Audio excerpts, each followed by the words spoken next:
नमस्कार दोस्तों, government job Hunt channel में आपका स्वागत है। आपके लिए एक बड़ी खुशखबर है। रेलवे की तरफ से यानी रेलवे पुलिस फोर्स की कांस्टेबल की वैकेंसीज आई है। दिख रहा है?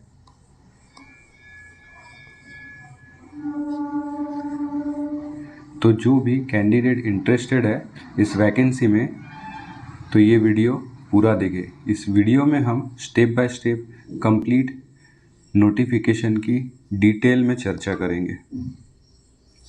तो आइए देखते हैं इसकी इम्पोर्टेंट डेट्स। जैसे कि यहाँ पर ओपनिंग डेट है, कितना दिया हुआ है, 15/4 से फॉर्म फिलअप करना स्टार्ट हो चुका है और क्लोजिंग डेट दी हुई है 14/5/2024। यानी ये आपकी फाइनल डेट है। इस 14/5/2024 के पहले आपको फॉर्म कंप्लीट कर देना है भर के। और यदि कोई करेक्शन आती है, यानी करेक्शन आपके फॉर्म में यदि रहती है, तो आप 15/5/2024 से लेकर तो 24/5/2024 तक के उसे करेक्ट कर सकते हैं। लेकिन यहाँ पर लिखा हुआ है कि correction in application form with payment of modification fee. इसके लिए आपको मॉडिफिकेशन फ़ी देनी पड़ेगी। सो पहले से ही फॉर्म आप अच्छे से ध्यान से भरिए, ठीक है। आगे देखते हैं वैकेंसी डिटेल्स। अब ये देखिए, टोटल नंबर ऑफ वैकेंसीज कितनी है, 4208। कितनी वैकेंसीज दिख रही है, 4208। और इसके नीचे लिखा हुआ है detail distribution of vacancies is given in the annexure B. तो एनेक्सर बी निकालते हैं, 1 मिनट।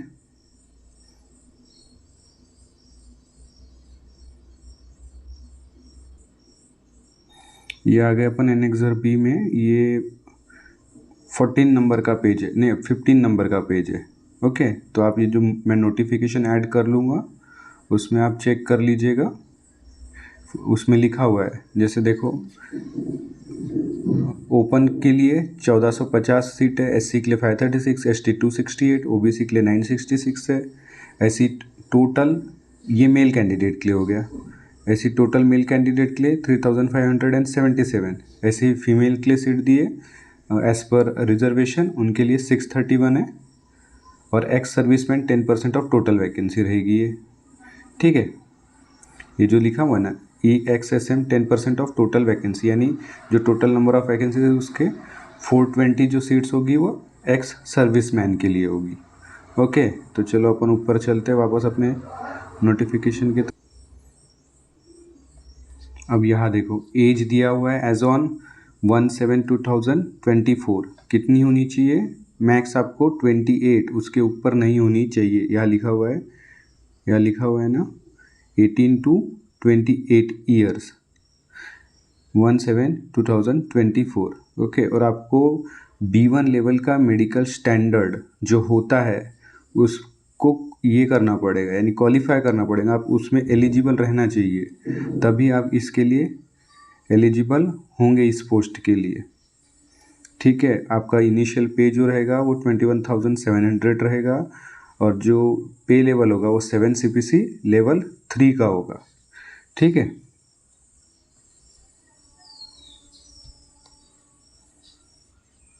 आगे आते हैं, कुछ इम्पोर्टेंट डेट्स हैं,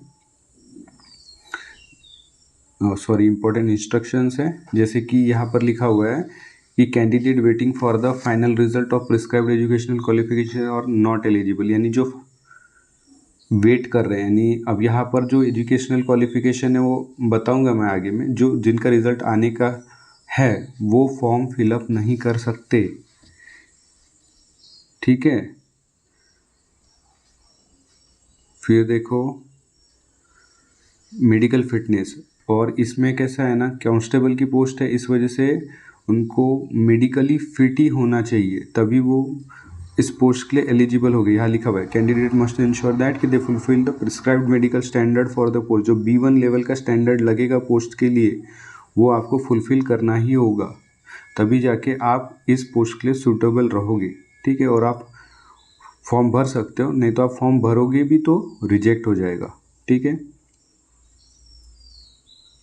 हाँ, और एक पॉइंट यहाँ पर लिखा कि detail fill the create account form including mobile number and email ID can not be modified. अब वहाँ मैंने ऊपर में आपको बताया था कि 15 से लेकर तो 24 तक के, यहाँ लिखा हुआ है 15 से लेकर तो 24 तक के आप करेक्शन कर सकते हो फॉर्म में, लेकिन एक्सक्लूडिंग यानी छोड़ के कौनता, जो क्रिएट एन अकाउंट में अपन जो मोबाइल नंबर डालेंगे और ईमेल आईडी जो डालेंगे उसको छोड़ के बाकी चीज़ें आप कर सकते हो मॉडिफाई। बस ये जो मोबाइल नंबर है form details fill in the create account form including mobile number and email ID can not be modified at any stage, वो मॉडिफाई नहीं होगा। ठीक है, एक बार अकाउंट क्रिएट होने के बाद। ठीक है, आगे चलते हैं।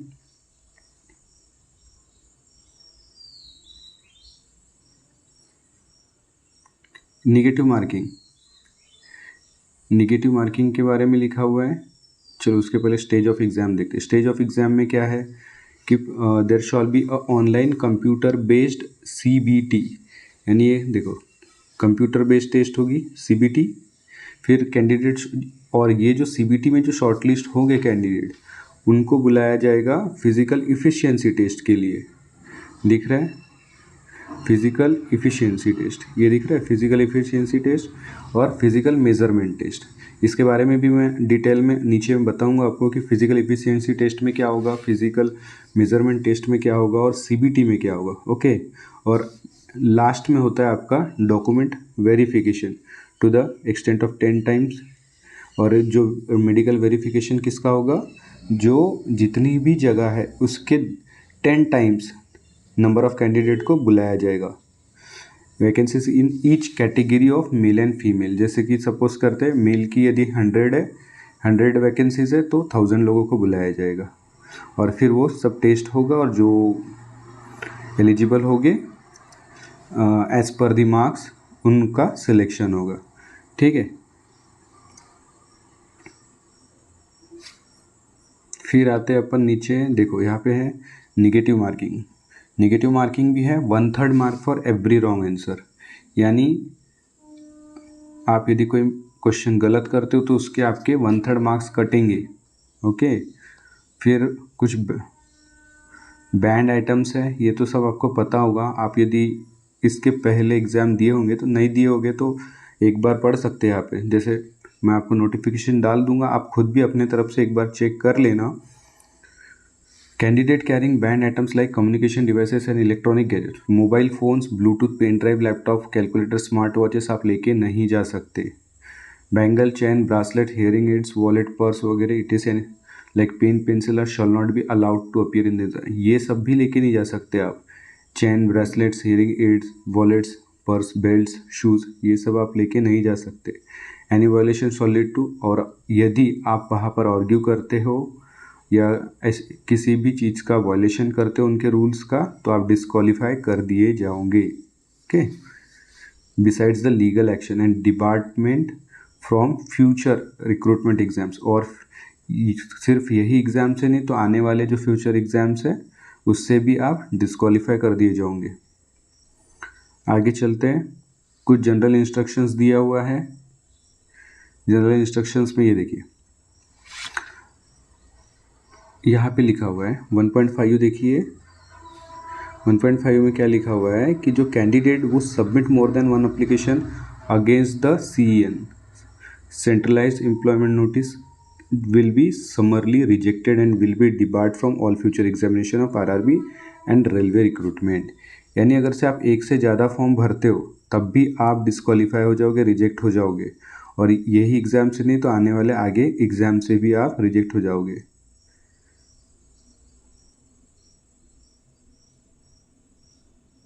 देखो यहाँ पर लिखा हुआ है, और लिखा हुआ है कि यहाँ पे यदि आप मल्टीपल अप्लीकेशन करते हो with minor changes of information and और facts will be summarily rejected, तो आप रिजेक्ट हो जाओगे। इसलिए ध्यान देना, मल्टीपल अप्लीकेशंस मत देना।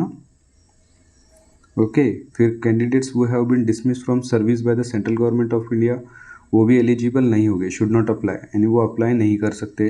1.7 पॉइंट देखो, क्या लिखा हुआ है कि जो कैंडिडेट वो have been dismissed from services by the central government of India और स्टेट गवर्नमेंट और PSU और any other government organize are not eligible and should not apply, वो अप्लाई नहीं कर सकते। तो इस बात का भी आप ध्यान रखना कि जो डिसमिस्ड है वो अप्लाई नहीं कर सकते। नीचे आते हैं और देखो यहाँ पे फ्री ट्रेन ट्रैवल फैसिलिटी भी मिलेगी आपको। जो SC/ST से बिलोंग करते हैं, फ्री स्लीपर क्लास का रेलवे पास मिलेगा admissible to SC/ST candidate on request. ये वो देंगे नहीं, आप यदि रिक्वेस्ट करोगे तो ही मिलेगा। And will be provided with their e call letter, आपका जो ई-कॉल लेटर होगा उसके साथ मिलेगा। पर जैसे कि सिलेक्शन फेजेस में CBT के वक्त, PET PMT के वक्त एंड मेडिकल एग्जामिनेशन के वक्त, ठीक है, और ये डॉक्यूमेंट वेरिफिकेशन के वक्त DV।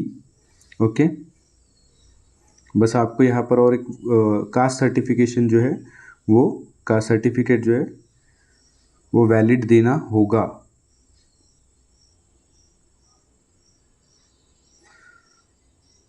आगे आते हैं स्टैंडर्ड ऑफ मेडिकल फिटनेस। जो अपन ऊपर बात कर रहे थे कि B1 लेवल का जो था मेडिकल, देखो medically category B1 as prescribed, यहाँ दिख रहा है आपको, ये देखो दिख रहा है क्या लिखा है कि medical category B1 as prescribed in the Indian railway, यानी ऊपर से पढ़ते देखो, कैंडिडेट कॉल्ड फॉर DV जो डॉक्यूमेंट वेरिफिकेशन के लिए आएंगे will have to pass requisite medical fitness.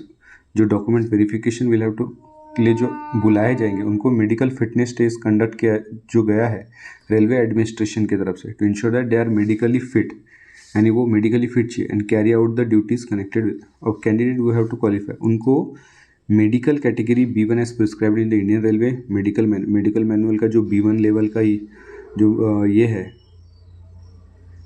यानी उनकी कैटेगरी है मेडिकल कैटेगरी B1 लेवल की, वो पास ही करना पड़ेगा। उसमें क्या होता है देखो, जो यहाँ से देखो यहाँ तक के दोज वेयरिंग ग्लासेस और having the flat foot, knock knee, squint eyes, colour blindness and other bodily infirmities are not eligible for appointment. तो इस बात का आप ध्यान रखेंगे।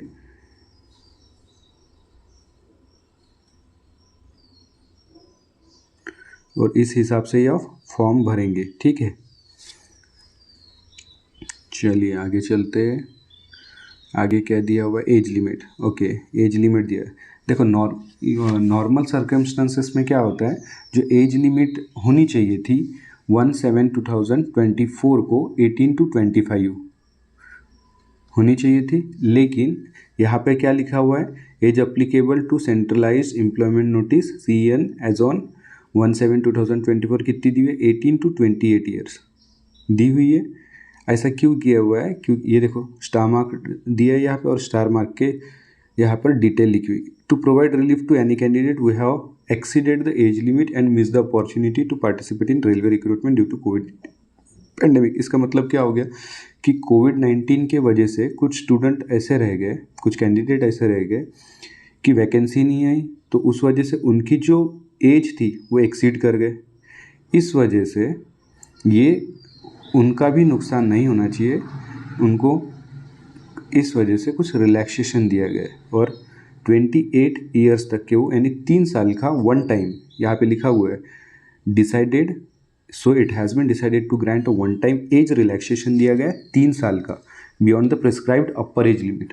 3 साल का उनको रिलैक्सेशन दिया गया है, ठीक है। इसके अलावा जो नॉर्मल आपका एज रिलैक्सेशन रहता है SC/ST को लेके 5 साल का, OBC को 3 साल का, एक सर्विसमैन का कैटेगरी वाइज जो अलग अलग मिलता है वो सब, ये सब आपको मिलेगा 28 प्लस ये रिलैक्सेशन मिलेगा। ओके, अब यहाँ पे डेट ऑफ बर्थ के बारे में डिटेल दी है। डेट ऑफ बर्थ के बारे में क्या लिखा हुआ है कि एज ग्रुप 18 to 28 तो हो गया, upper limit of date of birth यानी नॉट अर्लियर देन, जैसे कि अगर से ओपन और EWS से आते हैं तो 2/7/1996 के पहले के नहीं होना, पहले का बर्थ नहीं होना, 96 के बाद का चलेगा। वैसे ओबीसी के लिए 2/7/1993 के पहले के नहीं होना, उसके बाद का चलेगा। SC/ST के लिए वही कुछ थोड़ा और रिलैक्सेशन है, उनको 91 तक के, ठीक है। और जो lower limit date of birth है नॉट लेटर देन कितनी 1/7/2006, यानी 1/7/2006 के बाद के भी नहीं होना, ठीक है।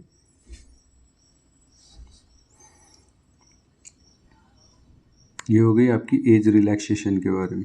अब एजुकेशनल क्वालिफिकेशन देखते हैं। अब देखा यहाँ लिखा हुआ है please see annexure A for the prescribed qualification for the post. अब वेट, मैं एनेक्सर ए में जाता हूँ, 1 मिनट दीजिए मुझे। ये आ गए अपन एनेक्सर ए में।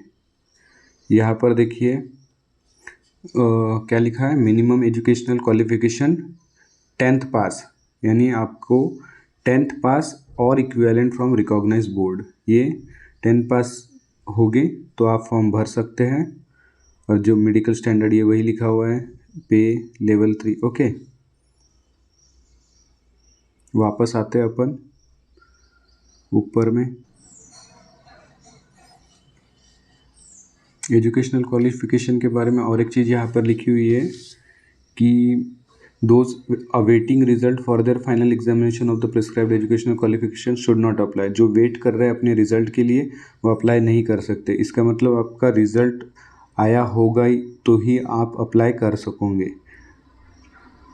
ठीक है। इसके बाद में एग्जामिनेशन फ़ी के बारे में दिया हुआ है।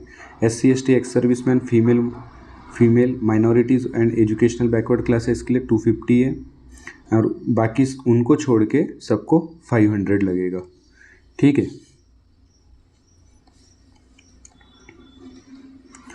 ये मोड्स ऑफ फी पेमेंट दिया, ये ऑनलाइन है, ये तो इसमें कुछ ये नहीं। बाकी ये जो इकोनॉमिकल बैकवर्ड क्लास, ये पूरी कंडीशंस दी हुई है कि क्या क्या यानी रिक्वायरमेंट है उनकी। हाँ, रिफंड ऑफ एग्जामिनेशन फ़ी, ये क्या चीज़ है देखते हैं अपन। All the candidate must clearly mention the bank details, उनको सब बैंक डिटेल्स वगैरह क्लियरली देना है जैसे भी आप पेमेंट करोगे। Responsible furnishing correct bank account details like the candidate permission.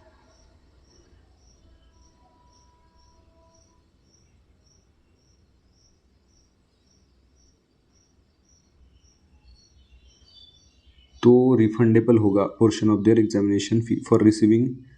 इस जब आप पास कर जाते हो तो आपकी जो फ़ी होगी वो रिफ़ंड होती है। इस वजह से आप जो बैंक डिटेल्स है वो अच्छे से दीजिएगा कि जिससे आपका फ़ी रिटर्न हो जाए।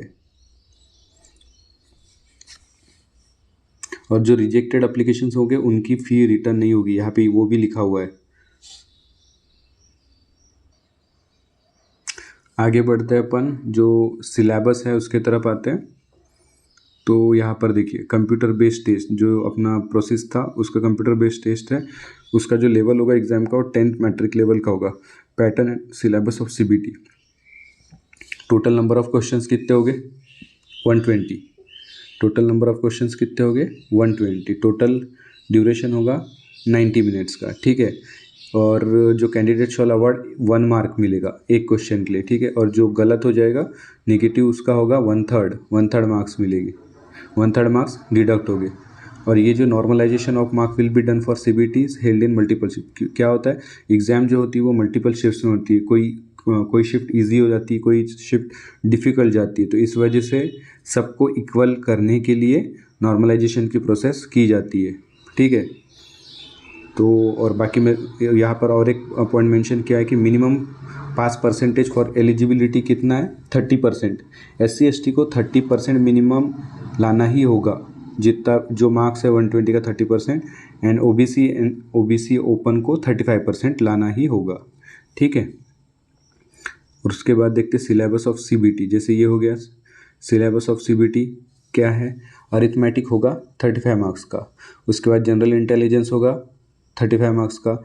जनरल अवेयरनेस होगा 35। इसके अंदर जो आता है ये आप नोटिफिकेशन में डिटेल में देख लीजिएगा। जैसे कि जनरल अवेयरनेस में क्या है, the question will be aimed of testing the candidate general awareness of the environment around him और her and its application to society to test knowledge of current event, जो भी होगा जनरल अवेयरनेस करंट में जो चल रहा है, ये सब चीज़ें आपको पेपर से बोलो, वीडियो से बोलो, जहाँ से भी आपको मिलती सब देखते रहिए। और ये नोटिफिकेशन को एक बार अच्छे से सिलेबस को देख लीजिएगा।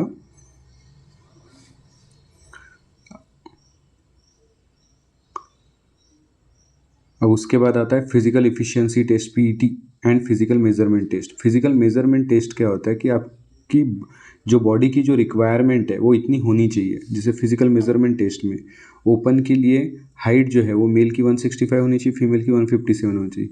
चेस्ट तो ये ओनली मेल के लिए होता है, ओनली फॉर मेल। तो चेस्ट जो है वो 80 होनी चाहिए इन सेंटीमीटर, 80 सेंटीमीटर अनएक्सपांडेड, और एक्सपांड करके 85 होनी चाहिए। फिर SC/ST के लिए वही कुछ रिलैक्सेशन दिया है, 160 152, उनके लिए चेस्ट में भी रिलैक्सेशन है। और उसके बाद में जो इसके अलावा जो कुछ कास्ट हैं जैसे मराठास गोरखास हो गई, उनके लिए भी थोड़ा रिलैक्सेशन दिया है, हाइट में 163 एंड 155 हो, चेस्ट में उनको कोई रिलैक्सेशन नहीं, 80-85 रहेगा। ओके, जैसे अब क्राइटेरिया फॉर पीईटी यानी ये क्या है, फिजिकल इफिशियंसी टेस्ट। तो इसमें क्या होगा, जो मेल कैंडिडेट है उनको 1600 मीटर्स की रन लगानी होगी। कितने मिनट में, 5 मिनट 45 सेकंड के अंदर उनको क्लियर करना होगा। फिर 800 मीटर्स की रन लगानी होगी फीमेल कैंडिडेट के लिए।